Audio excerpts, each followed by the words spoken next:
अभी सब्सक्राइब करें हमारे चैनल माँ दुर्गा म्यूजिक को और साथ में बेल आइकन जरूर दबाएं ताकि ऑल नोटिफिकेशन आप तक जल्द। देवी माई से कर पूज भेंट गे हनीमून दूल्हा से शादी होई सेट गे देवी माई से कर पूज भेंट गे हनीमून दूल्हा से शादी होई सेट गे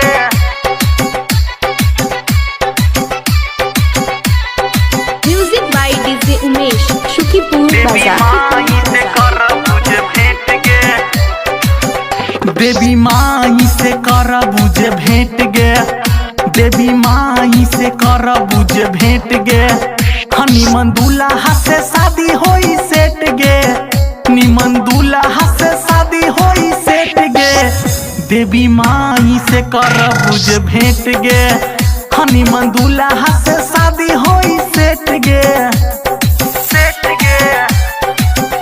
देवी माई से कर पूज भेंट गे हनीमून दूल्हा से शादी होई सेट गे देवी माई से कर पूज भेंट गे हनीमून दूल्हा से शादी होई सेट गे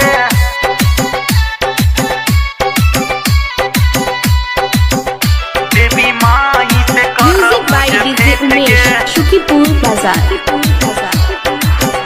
खुश रही तोरो मन पूजबू माई के चरण करत रही हरदम तोहर दुल्हा दान दान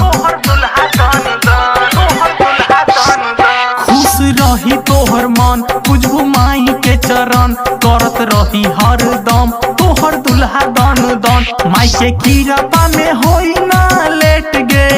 हम माई के कीरपा में होई ना लेट गे निमन दूल्हा से शादी होई सेट गे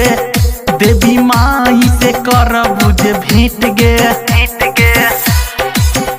देवी माई से कर पूज भेंट गे हनीमून दूल्हा से शादी होई सेट गे देवी माई से कर पूज भेंट गे हनीमून दूल्हा से शादी होई सेट गे